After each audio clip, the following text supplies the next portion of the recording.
Bharatiya Janata party Shimla मंडल द्वारा आज शिमला में एक वर्चुअल रैली का आयोजन किया गया। इस वर्चुअल रैली की अध्यक्षता शिक्षा मंत्री सुरेश भारद्वाज द्वारा की गई। वहीं शिमला संसदीय क्षेत्र से भाजपा के सांसद सुरेश कश्यप मुख्य वक्ता के रूप में उपस्थित रहे। इस अवसर पर पत्रकारों से बातचीत करते हुए सांसद सुरेश कश्यप ने बताया कि केंद्र सरकार के 1 साल के ऐतिहासिक कार्यकाल और केंद्र सरकार की उपलब्धियों को आम जनता तक पहुंचाने के लिए भाजपा के राष्ट्रीय अध्यक्ष जगत प्रकाश नड्डा के आह्वान पर इन वर्चुअल रैलियों का आयोजन किया जा रहा है।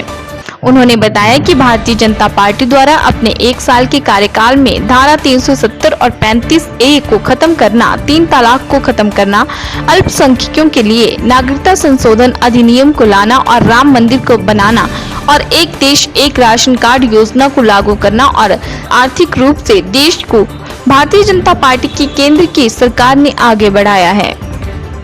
केंद्र सरकार का 1 वर्ष का कार्यकाल और ऐतिहासिक कार्यकाल और केंद्र सरकार की उपलब्धियों को जन जन तक पहुंचाने के लिए इस कोरोना संक्रमण महामारी के समय में हमारे केंद्रीय नेतृत्व में और विशेष रूप से राष्ट्रीय अध्यक्ष जगत प्रकाश नड्डा जी ने ये निर्णय लिया कि हम टेक्नोलॉजी के माध्यम से अपने कार्यकर्ताओं के साथ संवाद करेंगे और उस दृष्टि से पूरे देश भर में वर्चुअल रैली के माध्यम से जन संवाद कार्यक्रम को बनाया गया।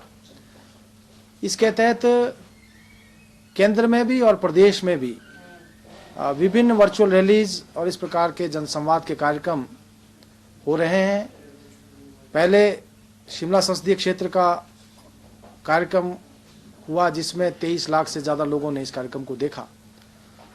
उसके बाद कांगड़ा और अब हमीरपुर और मंडी संसदीय क्षेत्रों के इसी प्रकार के कार्यक्रम हैं जो कि टेक्नोलॉजी से हो रहे हैं।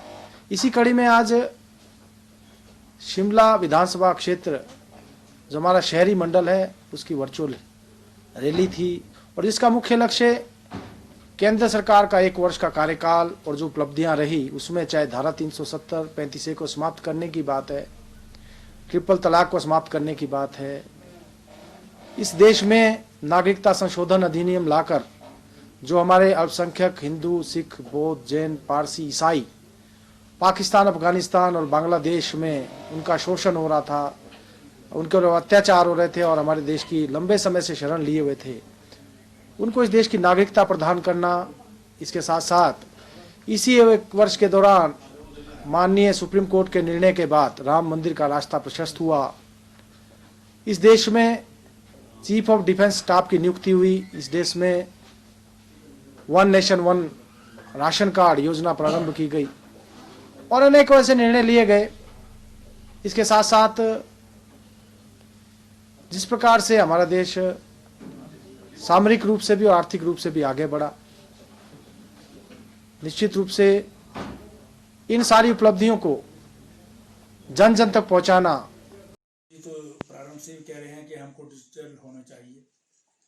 दुनिया जो है वो अनेकों वर्ष पूर्व जो है डिजिटल हो गई, लेकिन भारत में हम अभी भी ट्रेडिशनल तरीके से ही काम कर रहे हैं।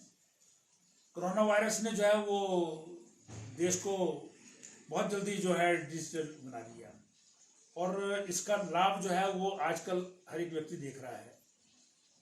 24 मार्च को जब ये लॉकडाउन घोषित हुआ, प्रारंभ के दिनों में जो है वो कोई काम नहीं था। कुछ लोग जो प्रवासी मजदूरों को राशन बांटने के लिए हम जाया करते थे, फूड पैकेट्स का प्रबंध करते थे, हमारे कार्यकर्ताओं से संपर्क करना, वो बाहर निकलेंगे नहीं निकलेंगे ये संभव नहीं हो पाता था कई बार। ऐसे समय में पहले जो है वो मीटिंग्स जो है वो वीडियो कॉन्फ्रेंस के द्वारा करें, उसमें अपार सफलता प्राप्त हुई। घरों में चलो कार्यकर्ता हमारे तो जो शायद आगे पीछे कभी मीटिंग में नहीं भी। उज्ज्वल हिमाचल के लिए शिमला से ब्यूरो रिपोर्ट।